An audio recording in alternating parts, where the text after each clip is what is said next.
This morning, I did not propose to speak of the law or the Constitution or the work of my office specifically. There will be days ahead will be filled with little else. Today, after another fair, free election by the free people of the greatest country the world has ever known, today is a moment to pause and to reflect on what's become of us and what is to become of us. Often these days, an election victory is regarded as a license to punish your enemies and reward your friends. I want to go on record this morning and say, I reject that idea. Don't get me wrong, we ran on a public policy agenda, and now we implement it. We keep our promises. But when we use the authority that is granted to us by the voters to do what we promised, it is because it is the right thing, not because we're keeping or settling a perceived score. Every Ohioan deserves to be treated with respect and dignity. And I would like to talk to you about what that means in times like these. Ladies and gentlemen, it is a fractious hour. And let's not pretend that we can all just hold hands and sing kumbaya about everything that's going on in our country and everything's going to be fine. We have serious, principled disagreements. We're in court fighting about some of them. Others are being debated at kitchen tables and legislatures across the country. And that is as it should be. Let's not pretend that it doesn't matter, because it does. It matters a lot. But this is the stuff of democracy, of self-rule. Our arguments and divisions, in fact, are not really new or unique to our time. From the bitter fights of the Federalists and the Jeffersonians on through the turbulent era of the Jacksonian period, through the fights of the Great Depression, Vietnam, the Civil Rights Movement, right down to our own time. America and Ohio is a place of big disagreements.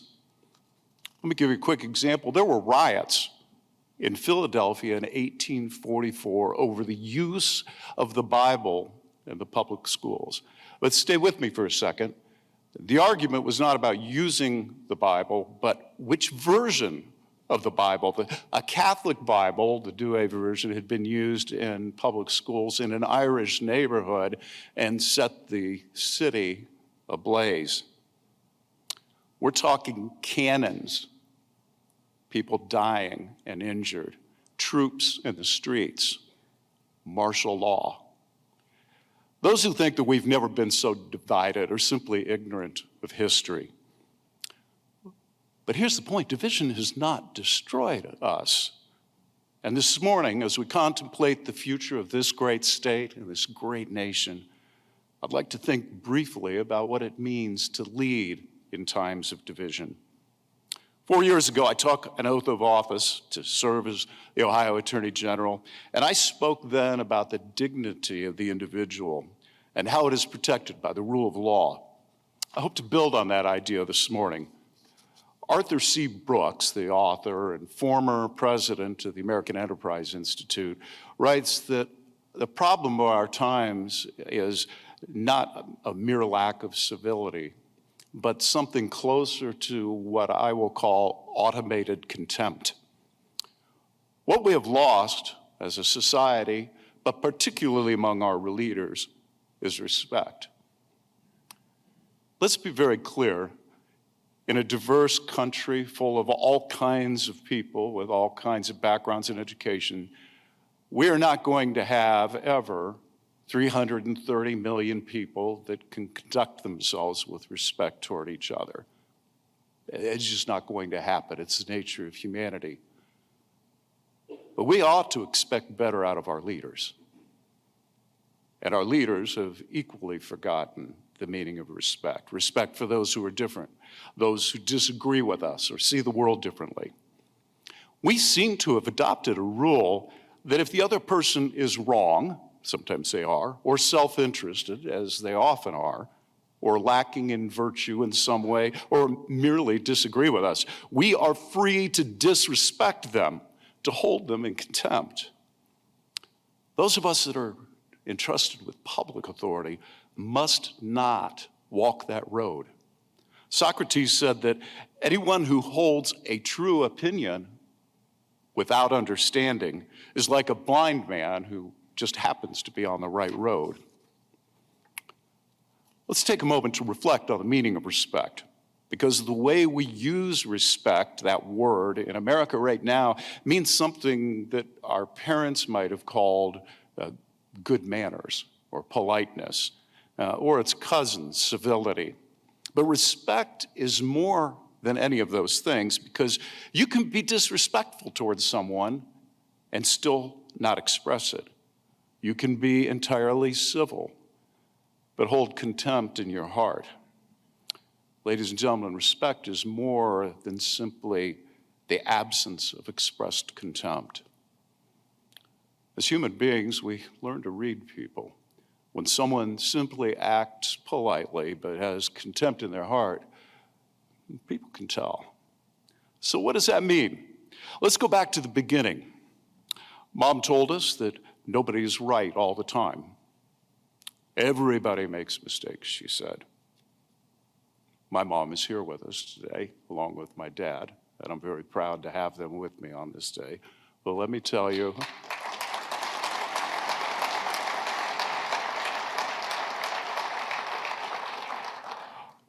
when Mom told us that everybody makes mistakes, Mom was right. See, I said it on the record in public, Mom. And if Mom is right, here's something else that also must be true. Right now, here this morning, in this place, at this moment, there is something that you think about which you are simply wrong. Every person in this room today is wrong about something, all kinds of things, different things for each of us. But these things, you've given them serious thought. You have some experience. There's evidence to support your conclusion. You've come to a reasoned conclusion about something, and it simply isn't so. And you don't know it yet. That's why you still hold that idea. I know this to be true because I'm married. At the beginning of respect is a humility that admits I don't have all the knowledge. I don't have all experience. I have not been everywhere. When I was a young man serving Columbus Mayor Buck Reinhardt, he took his mostly white cabinet to church at the historically black church here in Columbus, Second Baptist, pastored by the Reverend Leon Troy. That was a different culture, to be sure, but it was overwhelming to be the person that was different than anyone else. Later, I was talking to my friend Larry James, also a cabinet member. He had served at that time as the public safety director in Columbus. He'd been there that day too. And let me say something as an aside. Larry doesn't happen to be black. He is black, and it's a profound and wonderful part of who he is, a source of strength and richness and tragedy. And his experience will not be colorblinded away. We were discussing the way we and our colleagues had navigated the visit to Second Baptist. And I told him, I feel like I understand a little bit what it's like to be in a place where nobody else looks like you. He looked at me with his characteristically kind eyes, a smile touching his face.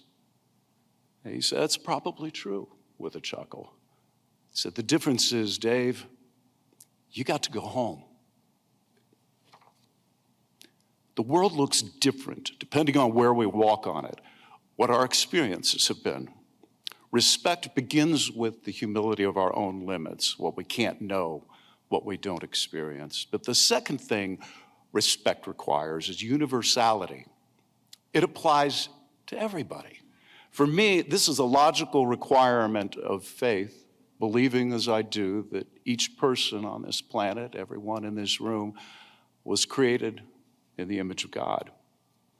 But even for those who do not share my faith, I would argue that this is an American necessity, an American belief, as Jefferson put it, a self-evident truth that we are all created equal. Each of us arrives here by way of a long, hard journey. And that foundation of humility means that we cannot presume to know whether that other person is somehow worthy of respect. What did they overcome? What barriers were in their way? You do not know, and you may not even be able to find out. I've seen addicts, people that this prosecutor would once have dismissed as junkies, who have done amazing things. I'm remembering a deep sea of lives to which I have been witness. But here's one. I remember a woman named Jennifer Kempton who was trafficked for sex. She developed a heroin addiction in the course of it. Traffickers long ago abandoned chains of iron for the chains of addiction to keep their victims captive. With help, she fought her way out of the life and achieved sobriety. She founded a charity that helped trafficking survivors alter the tattoos that traffickers use as a brand, as a sign of ownership. That's a beautiful story of redemption, right? But wait, one day the demons that lived in her memory got the better of her. She relapsed, overdosed, and she died. Does that ruin the story for you?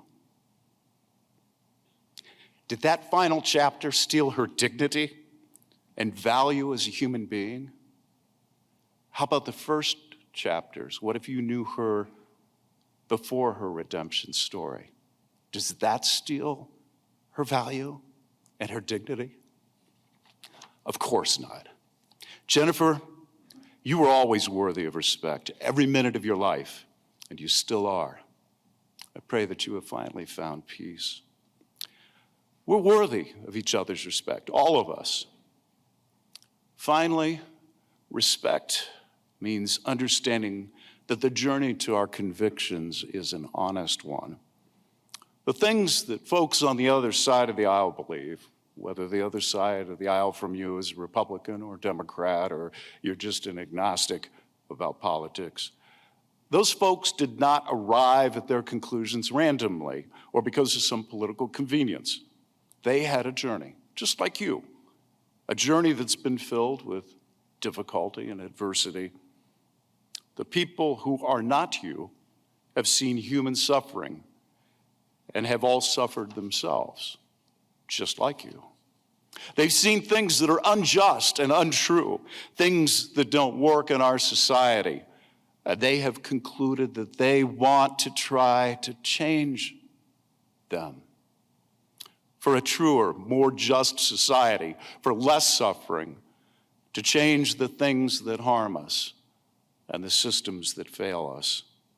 Now, they may be wrong about some of their conclusions, but those conclusions are honestly arrived at and honestly held. And respect means that you can accept that even if they're wrong, even if they're objectively and truly wrong. This is the place that our argument should begin. Do not mistake my meaning. I will never accept or approve an opinion or an idea or an action that I know is wrong. I'm talking about respecting the individual that holds it. Put another way, the most important thing about you is not your politics or the opinions that you hold. The most important thing about you is your dignity as a human being, the capacity to love and to be loved, to imagine, to invent, the possibility of courage, the giving of grace, the lifting of hope. And that kind of respect, friends, is the foundation of a healthy democracy and a healthy political culture. I pledge to walk with understanding the right road of respect. And I invite my colleagues to walk with me as we contend for what we believe to be right. James Baldwin, the novelist, in one of his last books, wrote this: "Not all is lost. Responsibility cannot be lost. It can only be abdicated. If one refuses abdication, one begins again." I'm grateful for the opportunity to serve, and ladies and gentlemen, let us begin again. Thank you.